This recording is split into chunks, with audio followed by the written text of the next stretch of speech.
자원하는 심령이란 제목으로 말씀의 은혜를 나누겠습니다. 지난 주일 오후에 기억나세요? 시편 51편 오늘 이 동일 본문인데 6절 말씀을 통해서 중심의 진실함이란 제목으로 말씀을 전했어요.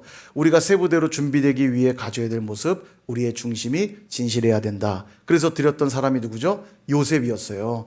요셉의 상황을 보면, 사람의 눈으로 보면 야, 어떻게 저렇게 고단한 삶이 있을까, 억울한 삶이 있을까 싶지만, 그런 상황에도 요셉은 누구 앞에서 살았습니까? 하나님 앞에서 살아냈죠.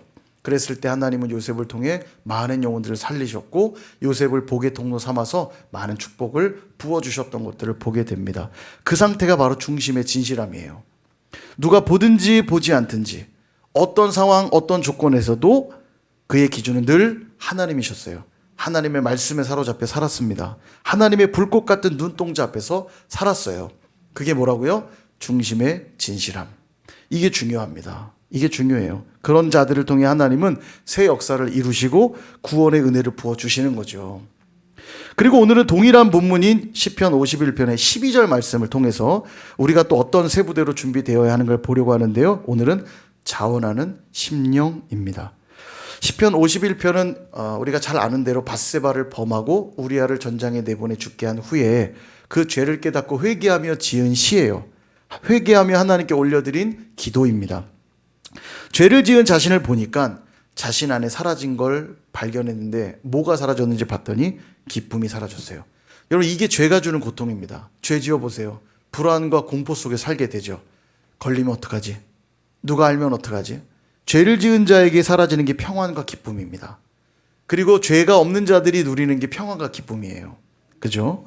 그래서 구하는 거예요. 지금 다윗이요. 구원의 즐거움을 내게 회복시켜 주세요.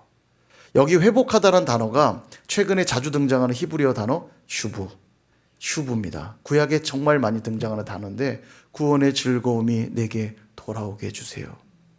회복되게 해주세요. 이렇게 말하고 있어요.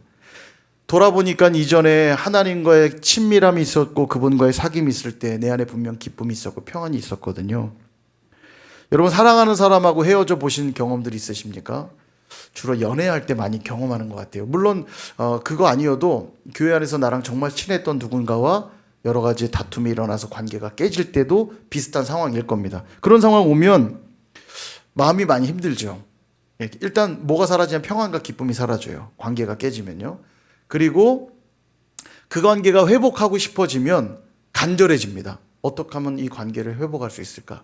사랑하는 사람하고 헤어지고 났는데 다시 헤어지고 나니까 그 사람이 내가 정말 사랑했던 사람이구나. 그 사람이 없으면 안 되는구나. 이걸 깨달으면 그 다음부터 괴로워요. 잠을 자도 잔 것 같지가 않고 밥을 먹어도 먹은 것 같지가 않아요. 왜죠?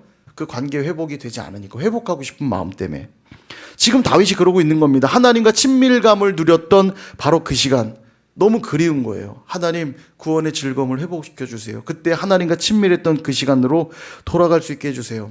그러고 보니까 동굴에 유린하고 광야를 유린하며 사울에게 생명을 위협받으며 도망 다녔던 그때도 이렇게 힘들지는 않았는데, 왜냐하면 그때는 늘 주님과 함께 했거든요. 주님과 함께해서 내 마음에 기쁨이 있고 평안이 있었거든요. 힘들지 않았던 건 아니지만 주님이 나와 함께 하셨기 때문에 동굴에서도 광야에서도 내 안에 기쁨과 평안이 있었거든요. 이방 대적들과 전쟁할 때에도 하나님이 함께 하셔서 승리의 기쁨 누리게 해주셨거든요. 그러고 보니까 내 기쁨과 평안의 근거가 환경과 조건에 있지 않았고 우리 하나님과의 관계에 있었다는 걸 그가 다시 깨닫는 겁니다. 그래서 기도하는 거예요. 하나님, 구원의 즐거움을 다시 회복할 수 있게 해주세요. 하나님과의 깨어진 관계가 다시 회복되게 해주세요. 그 기도 지금 드리고 있는 겁니다. 근데 구체적으로 그 친밀한 상태가 어떤 상태냐면 바로 자원하는 심령의 상태라는 거예요. 하나님과의 관계가 깨지고 나니까 구원의 즐거움을 잃었죠. 기쁨과 평안을 잃어버렸죠. 그러고 나니까 자기 안에 뭐가 없어졌냐면 자원하는 마음이 없어진 거예요. 우리가 어떻게 하냐면 죄를 지으면 자꾸 숨게 되잖아요. 그죠? 죄가 많아지면 자꾸 교회가 가기 싫어지고, 찬양인도 하시는 분들은, 제가 찬양인도 많이 해봤잖아요. 오늘 찬양인도 못하겠어. 죄 때문에. 이건 아닌 것 같아. 싱어하시는 분들도 오늘 남편하고 싸웠어. 그러면 목사님, 저 오늘 찬양 못할 것 같아요. 왜 이러죠? 죄 때문에 그런 거죠. 죄 때문에. 내 안에 기쁨이 없고 평안이 없으니까, 하나님과의 거리가 멀게 느껴지니까 못하겠다고 그러는 거죠. 누군가 친밀해지면요, 하지 말라고 그래도 합니다. 뭘 하냐? 밥을 막 사줘요. 그죠? 선물을 막 줘요. 그 다음에 막 찾아가서 얘기도 하고 얘기도 들어주고 자주 만나요. 누군가 친밀하면 그래요. 그 마음이 누가 시키지 않아도 막 해요. 그리고 그 관계를 떠올리면 내 안에 늘 행복이 있고 기쁨이 있어요. 그 친구 만날 생각하면 막 즐겁고 그 사람 만날 생각하면 막 행복해요. 그죠? 그 안에 중심에 뭐가 있냐면 자원하는 마음이 있는 거예요. 예. 그래서 오늘 본문이 말하는 겁니다. 자원하는 심령을 주사 나를 붙드소서. 나를 붙드소서. 이게 무슨 말이냐면 자원하는 그 마음이 자기를 붙들어주는 힘이었다는 거예요. 자원하는 그 마음이. 그래서 오늘 본문을 세 번역으로 제가 준비해 왔는데요. 내용이 아주 좋습니다. 한번 읽어볼까요? 시작. 주님께서 베푸시는 구원의 기쁨을 내게 회복시켜 주시고 내가 지탱할 수 있도록 내게 자발적인 마음을 주십시오. 내가 지탱할 수 있도록, 내가 살아갈 수 있도록, 내가 승리할 수 있도록, 내가 평안할 수 있도록, 내가 기뻐할 수 있도록 주님, 내게 다시 그 자발적인 마음을 부어주세요. 기도하는 거예요. 여러분, 이 자원하는 마음이 신앙의 원동력입니다. 이게 너무 중요해요. 억지로 시켜서 하는 신앙은 절대 성장할 수 없고요. 하나님을 절대 깊이 만날 수 없고요. 하나님의 은혜를 절대 경험할 수가 없어요. 억지로 하는 신앙은요. 누군가 사랑할 때도 그래요. 그 사람을 사랑한다는 걸 뭘로 알 수 있냐면 자원하는 마음을 확인하면 알 수 있어요. 사랑 한번 해보세요. 안 시켜도요. 이것저것 별짓 다 합니다. 막 시간도 쓰고 물질도 쓰고 평소 안 하던 짓을 막 해요. 편지도 막 써주지요. 이벤트 막 하지요. 애정을 막 쏟아요. 누가 안 시켰는데 해요. 그 사랑의 마음의 중심에 자원하는 마음이 있어요. 근데 반대로 어쩔 수 없어서 아유 또 결혼기념일이 왔어. 어쩔 수 없어서 챙겨야 되고 하기 싫은데 이거 또 해야 되지. 안 하면 안 되니까. 그러고 있으면 그 마음에 뭐가 없냐면 자원하는 마음이 없고요. 자원하는 마음이 없으면요. 불행하다 느껴요. 힘들다 느낍니다. 뻑뻑해요, 삶이. 그래서 관계를 결국 지켜주는 마음이 뭐냐면 그 자원하는 마음이 관계를 지켜주는 마음인 거예요. 이 자원하는 마음은 하나님과 나와의 개인적인 신앙에서도 너무 중요한데요. 공동체의 관계, 그러니까 공동체를 세워가는 일에도 너무 중요한 마음입니다. 모세가 시내산에 올라가서 율법을 받은 것 외에도 성막을 짓는 말씀을 받아요. 그러니까 성막을 어떻게 지어야 될지, 번제단은 2.5규빗, 1.5규빗, 1.5규빗에 뭐 조각목으로 만들되 금으로 도금하고 아주 구체적으로 성막 제조법을 설명하거든요. 그리고 그걸 받아서 내려온 다음에 성막을 짓기 시작하는 이야기가 몇 장에 나오냐면 출애굽기 36장부터 나오거든요. 거기에 보면 시내산에서 보여준 성막의 설계도대로 짓기 시작하는데 이때 대표 주자가 두 명 소개됩니다. 부살렐이라는 사람이랑 오홀리압이라고 하는 사람이 등장해요. 이 두 사람과 함께 어떤 사람들을 데리고 성막을 짓게 하냐면 출애굽기 36장 2절에 보니까 이렇게 말합니다. 모세가 부살렐과 오홀리압과 및 마음이 지혜로운 사람 곧 그 마음에 여호와께로부터 지혜를 얻고 와서 그 일을 하려고 마음에 원하는 모든 자를 부르매. 보면 먼저 지혜로운 자들을 세우는데 중요한 건 이거예요. 지혜로운 자들도 중요하지만 마음에 원하는 자들을 다 불렀대요. 그러니까 하나님 성막 짓는 일에 제가 함께 하기를 원합니다. 한 자들을 불러서 그 마음에 소원함이 있는 자들을 불러서 그 일을 하게 하셨다는 거예요. 이게 하나님 나라를 세워가는 중요한 원리입니다. 하나님은 지금도 누구를 통해 하나님 나라를 세워가시냐면 자원함으로 나오는 자들, 자원함으로 헌신하는 자들을 통해 일하십니다. 실력이 있고 없고는 중요하지 않아요. 중요한 건 하나님을 사랑해서 자원하는 마음으로 나오는 자들을 통해 그 일을 하세요. 왜냐하면 능력은 하나님이 부어주실 수 있거든요. 재정은 하나님이 채워주실 수 있거든요. 근데 마음은 어떻게 못해요? 자원하는 마음을 억지로 나 사랑하라니까 이렇게 해서 사랑하는 마음 가질 수는 없어요. 내가 당신을 사랑해요 라고 마음을 열고 고백해야 사랑이 시작되는 거지 그 마음을 어찌할 수는 없어요. 그러니까 하나님이 어떤 자들을 기다리시냐면 자원함으로 나오는 자들을 기다리세요. 그리고 그들을 통해서 일하실 때 능력이 필요하다면 능력을 부어주시고요. 물질이 필요하면 물질을 부어주시고요. 필요한 것들을 주세요. 그러나 자원하는 마음으로 나오는 자들을 쓰신다는 게 이게 중요한 거죠.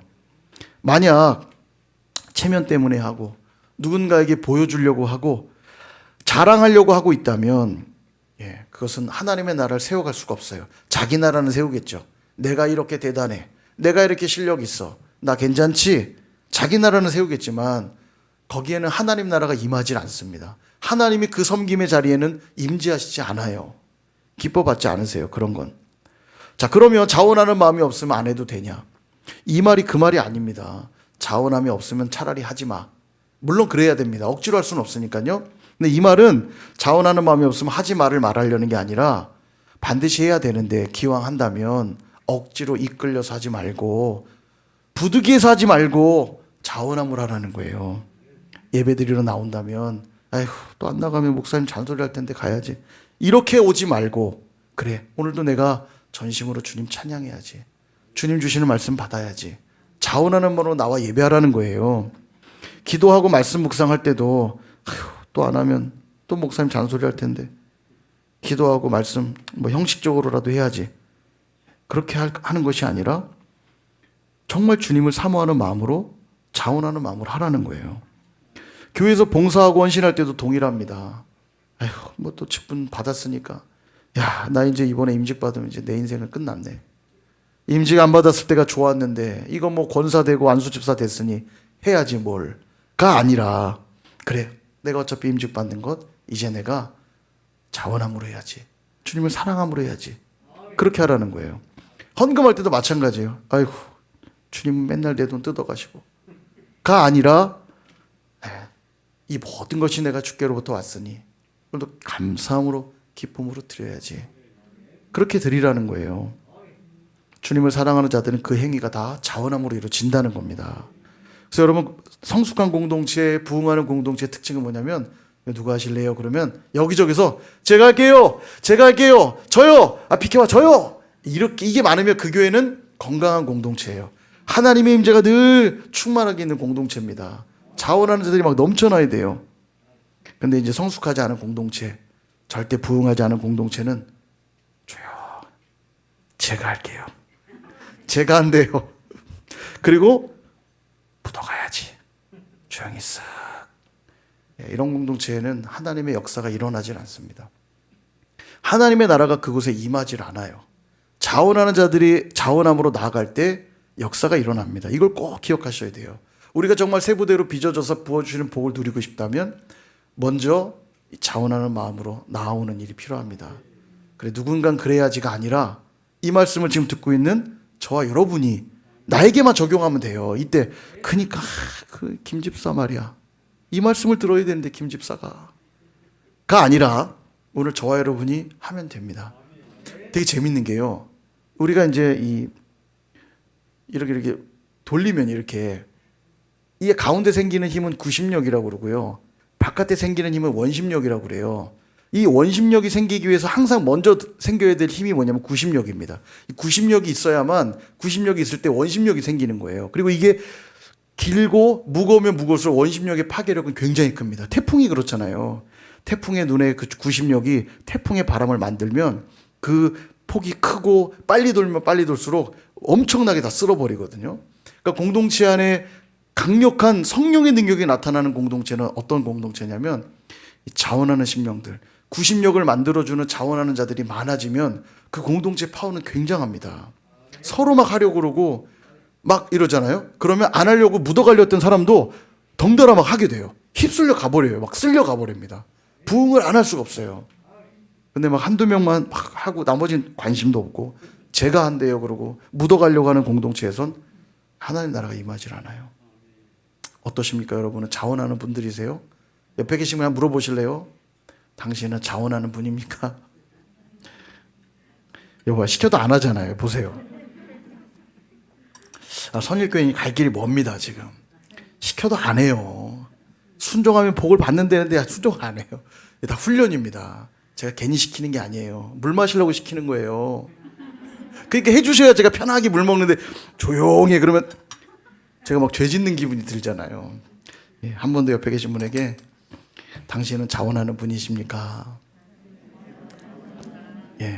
아마 옆에 보는 분이 민망한 분들이 있어요. 그런 분들은 자기한테 하면 돼요. 자기한테 뭐라도 하는 거예요. 자, 그런데 어쨌든 성막을 지금 짓잖아요. 그런데 자원함으로 나온 사람들이 하니까 소수만 일할 것 같죠? 전혀 아닙니다. 보세요. 놀라운 일을 보여드릴게요. 3절, 출애굽기 36장 3절을 보세요. 그들이 이스라엘 자손의 성소의 모든 것을 만들기 위하여 가져온 예물을 모세에게서 받으니라. 그러니까 마음의 자원함으로 나온 자들에게 지금 백성들이 예물을 들고 나오는 거예요. 그러나 백성이 아침마다 자원하는 예물을 연하여 가져왔으므로, 연하여는 계속해서 가져왔다는 거예요, 지금요. 그러니까 성막을 실제로 짓는 자리에 마음이 원하는 자들이 나왔고, 백성들도 가만히 앉아있던 게 아니라 나도 할 거예요. 그래서 뭘 했냐면 예물을 들고 계속 아침마다 계속 가져오는 거예요. 얼마나 많이 가져왔냐? 5절, 모세에게 말하여 이르되 백성이 너무 많이 가져오므로 여호와께서 명령하신 일에 쓰기에 남음이 나이다. 너무 많이 가져와서 넘치는 거예요. 그래서 어떤 일이 벌어지냐면 모세가 이런 명령을 내립니다. 6절, 모세가 명령을 내림에 그들이 진중에 공포하여 이르되 남녀를 막론하고 성소에 드릴 예물을 다시 만들지 말라 하매 백성이 가져오기를 그치니. 그러니까 너무 많이 가져오니까 일을 할 수가 없는 거예요. 그래서 모세가 공포해요. 그만 가져오시오! 이렇게. 야, 이건 뭐 이런 부흥하는 공동체 아닙니까? 헌금을 하는데 막 이게 넘쳐요. 간신히 채우는 게 아니라 막 넘쳐요. 서로 막 내가 할 거야 막 계속 가져오는 거예요. 계속. 와, 선일교회가 이렇게 될 수 있길 축복합니다. 예, 아멘. 예, 제가 선일교회에서 가장 큰 아멘이었어요. 이루어질 줄 믿습니다. 얼마나 귀합니까? 딱 상상해도 귀하잖아요. 그 백성들의 마음이 하나님을 향해 얼마나 간절하고 얼마나 사랑하는지가 막 느껴지잖아요. 그들의 자원하는 마음이 어느 정도인지 가늠이 되시죠? 사랑하는 여러분, 하나님의 성전, 하나님의 교회는 바로 이런 자원하는 마음 위에 세워지는 겁니다. 그리고 하나님은 그렇게 세워진 교회 위에, 자원함으로 세워진 교회 위에 임재하시고 풍성한 은혜를 부어주세요. 우린 여기 중요한 영적 원리를 깨달으셔야 됩니다. 시골에 가면 우물을 이렇게 파면 그 우물에 이렇게 우물 펌프 박아놓잖아요. 저도 이제 어려서 시골에 가서 펌프질을 했던 기억이 나는데, 밤새 지나고 나서 시간이 좀 지나면 바람이 다 빠져가지고 물이 안 나와요. 푹푹 파깍파깍 이렇게 물은 안 나오고 이것만 그냥, 그죠? 안 되잖아요. 예, 이렇게 미리 말씀해 주셔갖고 김이 좀 세지만, 자, 이게 안 되잖아요. 그때 이제 생활의 지혜, 마중물, 물 한 바가지를 퍼서 그 우물 펌프에 이렇게 물을 붓고 펌프질을 시작하면 처음에는 그 부었던 마중물이 처음에 꿀꺽꿀꺽꿀꺽 하면서 나오다가 그 다음에 깊은 우물에서부터 콸콸콸 물이 나오죠. 경험 안 해보셨어요? 다 도시분들이세요. 그죠? 이걸 이제 마중물이라고 그러잖아요. 세상 용어를 좀 차용한다면 투자라고 말할 수 있고요. 예, 마중물을 투자한 거죠. 그리고 우리 교회 용어로 바꾼다면, 신앙 용어로 바꾼다면 저는 헌신이라고 말하고 싶어요. 헌신. 여러분, 세상에서 사업을 번창하기 위해서 꼭 필요한 게 뭐냐면 투자입니다. 기업 설비를 계속 늘려요. 자, 잘 되는 곳에 기계를 들이고 사람을 고용하고, 그럼 돈을 계속 쓰는 거잖아요. 기계를 들이고 사람을 쓰면 지출이 계속 되잖아요. 그러면 장부했을 때 이걸 마이너스에 기입해야 될 것 같은데 돈을 쓰고 있는 거니까. 근데 투자하는 일은 마이너스로 기입하지 않습니다. 플러스로 기입해요. 장부에 기록할 때. 왜냐하면 그 투자를 통해서 이윤을 얻을 것이기 때문에 투자는 마이너스로 기록하지 않고 플러스로 기록해요. 동일합니다. 여러분, 이 자원하는 원리가 이거와 똑같아요. 사랑하는 사람에게 선물을 줍니다. 내가 손해본 거 맞지요? 내 선물 줬으니까. 내 돈 썼고, 선물 줄래니까 포장도 했으니까 시간도 썼고, 내 거를 분명 누군가에게 줬으니까 나 손해본 거 맞죠? 아니, 선물 안 줬으면 손해가 안 생기는 건데 선물을 줌으로 손실이 발생한 거 맞잖아요. 돈을 쓴 거잖아요. 그런데 그 쓴 걸로 인해 내 마음이 가난해지나요? 아니죠. 선물을 줌으로 도리어 내 마음이 더 행복해지고 풍성해져요. 선물 줘보셨잖아요. 주고 나서 정말 예, 모르겠어요. 이제 위임 임직한다니까 주변에서 이제 막 축하 전화들이 오고 그래요. 저희 광고를 안 하고 싶었는데 누군가에게 그게 신뢰가 될까봐 부득이하게 광고를 좀 주변의 분들에게 좀 했더니 전화가 오기도 하고 막 그래요. 이런 일이 있을 때, 또 위임하네 또. 꽃 보내겠네 또. 이렇게 좀 그렇잖아요. 좀, 그죠? 근데 그런 마음으로 하고 있다면 그 마음에 마음이 가난해지고 있는 겁니다. 그죠? 억지로 하고 부득이해서 하는 사람들의 마음을 들여다보면 풍성해지는 게 아니라 가난해져요. 마음이 뺏긴 것 같거든요. 억울하고 분합니다. 결혼식 갈 때도 아유 또 경조사네 경조사. 그리고 봉투 넣고 오면 밥이나 한데 뒤지게 먹고 오자. 이미 마음이 가난해져 있는 거예요. 그러나 저 사람은 정말 축복하고 행복한 가정 이뤘으면 좋겠고 또 장례식이라면 하나님의 큰 위로가 임했으면 좋겠고 그 마음으로 섬기고 오면요 내 마음이 풍성해지는 걸 느끼잖아요. 그 중심에 뭐가 있냐면 얼마를 썼느냐 이런 문제가 아니라 자원하는 마음으로 하고 있느냐 그렇지 않느냐가 핵심이라는 거예요.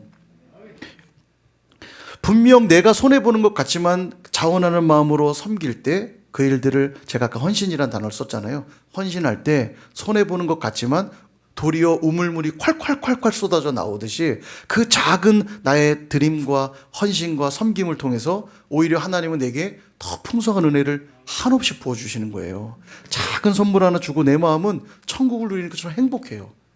제가 저번에 제가 볼펜 되게 좋아하는데 왜냐면 볼펜을 받으면 자주 쓰잖아요. 볼펜을. 그럼 볼펜 준 사람이 생각이 나요. 그래서 제가 볼펜 선물이 참 좋다 생각이 들어요. 그 사람 생각이 나니까 기도도 한번 하고 제가 오죽하면 옛날에는 얼마나 좋아했냐면 선물 받아서 다 쓰면 못 버리겠어요. 그 사람 생각이 나서. 그 사람을 버리는 것 같아서. 물론 요즘은 다 쓰면 버립니다. 그냥. 근데 옛날에 그래서 순수할 때 고등학교 시절에 고이 서랍에 넣어놓으면 저 어머니가 기가 막히게 찾아서 갖다 버려요. 엄마들은 참 잘 버려요. 근데 막 저는 열심히 모아놨는데 제가 펜을 줬는데 저번에 우리 임직자 훈련 때 그 얘기를 듣더니 펜을 막 주시는 거예요. 그 작은 펜이지만 주고 그분 마음 어땠을까 생각해 보면 되게 행복해하지 않았을까요? 여기 주신 분이 여기 있어요. 찾아보세요 이따가 누군지. 그리고 그 펜을 제가 저기 꽂아놨습니다. 그래서 그분 생각하면서 펜을 써요. 기도 한번 더 하겠죠? 다음 주에 막 볼펜 한가득 꽂혀 있는 거 아니에요 저기? 꽂아 놓으실 거면 이름을 써서 꽂아 놓으세요. 그래야 이거 누가 꽂아 놓으셨구나. 기도하니까요. 신앙생활도 동일합니다. 행복한 신앙생활 되고 축복받는 신앙생활 되려면 필요한 게 뭐냐면 자원하는 마음이에요. 자원하는 마음. 여러분 새벽에 나와 기도하는 이유가 뭐죠? 주님을 사랑하니까 나와서 기도하는 거잖아요. 자원하는 마음으로. 누가 깨우지 않아도 그래 내가 가야지. 그러니까 큰 은혜 부어주시는 거고요. 예배하러 나올 때도 그렇잖아요. 의무감에 나오고 있는 것이 아니라 주님을 사랑하여 기대감 가지고 나올 때 상상치도 못하는 은혜 부어주시는 거죠. 헌금을 드릴 때도 내 돈을 빼앗기듯 드리는 게 아니라 내게 베푸신 은혜 너무 감사해서 자원함으로 드리면 하나님이 더 풍성하게 채워주시는 겁니다. 섬김은 어떻습니까? 일주일 동안 회사 가고 사업하고 공부하고 너무 지치고 피곤하죠. 그러나 주님을 사랑하기 때문에 자원함으로 나와 기쁨으로 섬기면 하나님은 감당할 힘 주시고 기쁨도 주시고 평안함도 주시고 살아갈 큰 힘과 은혜를 공급받으니까 그 힘으로 회사 가서 일하고 사업하고 공부하니까 도리어 더 잘 되는 거 아닙니까? 그죠? 그런데 만약 세상에서 일하다 오는 것도 힘든데 교회까지 와서 일해야 되네. 힘들어 정말. 이런 생각이 혹시 들고 있다면 여러분 마음을 한번 살펴보셔야 됩니다. 주님을 사랑하는 마음이 식어 있지는 않는지, 이 자원하는 마음을 내가 잃어버리진 않았는지, 그렇다면 우린 기도해야 돼요. 하나님 내게 구원의 즐거움을 회복시키시고 자원하는 심령을 주사 나를 붙드소서. 기도하셔야 돼요. 자원하는 마음을 갖기 위한 핵심이 뭐냐면 내가 먼저 하나님께 받았다고 하는 마음입니다. 내가 하나님께 먼저 받았다는 걸 안다면 자원하는 마음으로 드릴 수 있어요. 지혜와 총명을 먼저 받았던 이 부살렐과 오홀리압은 성막을 지을 때 기쁨으로 나와 그 일을 하죠. 얼마 전만 해도 애굽에서 노예 생활하던 그 백성들이, 여러분 예물이 어디서 났을까요? 노예들이 예물 많이 갖고 있나요? 막 금목걸이 차고 노예 생활합니까? 도대체 이 예물이 어디서 난 거예요? 그리고 지금 그들이 있는 곳은 광야잖아요. 그 예물이 도대체 어디서 났을까요? 이게 어디서 나냐면 장자 죽음의 마지막 재앙이 딱 터지고 바로가 그래 니네 가라 허락하잖아요. 그때 나갈 때 하나님이 너희 주변의 애굽 사람들에게 예물을 받아서 나가라 이렇게 말해요. 그리고 애굽 사람들로부터 예물을 받습니다. 이게 전리품을 받는 거죠. 승리했기 때문에 전리품을 취해서 나가는 거예요. 그때 받은 예물이거든요. 그러니까 하나님이 주신 거예요. 그들이 노력해서 받은 게 아닙니다. 하나님이 거저 주신 예물들이에요. 그걸 왜 이때 애굽 사람들로부터 받게 했냐면 성막을 지어야 되거든요. 광야에 나와서 그들이 갖고 있던 그 예물 하나님이 때가 되자 그들이 하나님 억지로 뺏어가시는 게 아니에요. 하나님이 이제 성막을 짓겠다 했더니 그래 하나님이 내게 주셨던 그 예물 나 이거 드릴래. 다 나와서 막 드리는데 너무 많이 드리니까 모세가 멈추시오. 그만 가져오시오. 됐소. 이렇게 말할 정도로 자원하는 마음으로 드리고 있는 거예요. 다윗도 마찬가지입니다. 아무도 돌아봐 주지 않았던 8째 막내였죠. 장자 중심의 사회에서 막내는 그냥 버림받은 인생입니다. 그리고 천한 목동일이나 하던 그를 하나님이 탁 집으셔서 위대한 용사로 세우셨죠. 사울의 위협으로부터 보호하셨죠. 이스라엘의 위대한 왕으로 자리에 앉히셨던 일들이 어떻게 가능했나 돌아보니까 다 하나님의 은혜였다는 거예요. 내가 잘나서 내가 대단해서 이 자리에 온 게 아니라 하나님의 은혜로 내가 여기까지 왔구나. 하나님이 내 생명 보호해 주셨고 하나님이 나를 여기까지 높여주셨는데 그래 내가 이제 다시 일어서야지. 하나님 구원의 즐거움을 내게 회복시키시고 자원하는 심령 주사 나를 붙드소서. 그 고백하는 거예요. 사랑하는 여러분, 우리가 자원하는 마음으로 주님을 섬길 수밖에 없음은 이미 우리가 많이 받은 자들이기 때문입니다. 헤아릴 수 없는 은혜를 떠올릴 때마다 드리고도 아쉽고 더 드리고도 너무 죄송해서 이것밖에 못 드리는 것 같아서 너무너무 죄송해서 아쉬운 마음이 드는 게 정상이에요. 내가 너무 많이 받았거든요.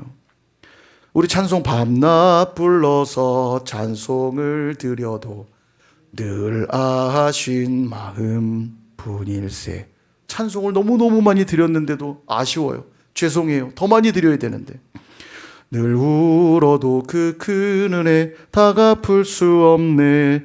나 주님께 몸 바쳐서 주의 일 힘쓰리. 늘 울며 그 은혜 떠올려 보니까 내 몸을 다 바쳐도 아깝지가 않은 거예요. 이게 우리의 고백이어야 돼요. 그 마음의 중심에 있는 게 뭐라고요? 자원하는 심령이에요. 그게 베드로전서 5장 2절에 보니까 이런 말씀합니다. 너희 중에 있는 하나님의 양무리를 치되 억지로 하지 말고 하나님의 뜻을 따라 자원함으로 하며 더러운 이득을 위하여 하지 말고 기꺼이 하며. 아멘. 양무리를 치라는 건 지금 하나님이 사명 주신 거거든요. 그러니까 하나님이 주신 사명 감당할 때 태도가 뭐냐? 하나님의 뜻을 따라 자원함으로 하며 절대 억지로 하지 말고 더러운 이득 따위 때문에 하지 말아라. 여러분 제가 근데 먹고 살아야 되니까 선일교회라도 비비고 있어야지. 여러분들은 모를 수도 있습니다. 근데 제가 그 마음으로 한다면 하나님 앞에 저는 어떤 자냐면 이걸 삭군이라고 부르죠. 삭군. 삭 때문에 일하는 자예요. 삭 때문에. 오늘도 돈을 받고 생활해야 되니까 그냥 하는 자. 그렇게 하지 말라는 겁니다. 저뿐만 아니라 여러분 마찬가지예요. 셀장 셀리더로 세워지셨습니까? 교사로 세워지셨습니까? 직분자로 세워져 중직자로 세워지셨습니까? 여러분 그 자리에서 어떻게 해야 되냐면요. 억지로 하지 말고 하나님의 뜻을 따라 자원함으로 하라. 어떤 이득이나 뭐 얻어보려고 이거 안 하면 벌 받을 것 같으니까 해보자가 아니라 기꺼이 내가 이미 받은 은혜 너무나 크니까 기꺼이 하라는 거예요. 사랑하는 여러분, 이제 선일교회가 38주년을 기념하면서 새로운 시대의 문을 열고자 합니다. 새 부대로 준비될 때 하나님은 새로운 축복도 분명히 부어주실 거예요. 이때 우리가 준비해야 될 모습이 뭐냐면 자원하는 심령입니다. 이전에는 억지로 했고 습관적으로 했고 체면 때문에 했고 어쩔 수 없어서 했다면 이제는 주님을 사랑하기 때문에 자원함으로 감사함으로 기쁨으로 해야 될 줄 믿습니다. 그것이 오늘 우리가 준비해야 될 새 부대예요. 그럴 때 하나님은 교회를 세우실 것이고 그 교회된 저와 여러분에게 상상도 못할 엄청난 축복과 은혜를 부어주실 줄로 믿습니다. 그렇게 준비되어 하나님의 축복 다 누리시는 저와 여러분 되시기를 주님의 이름으로 축원드립니다.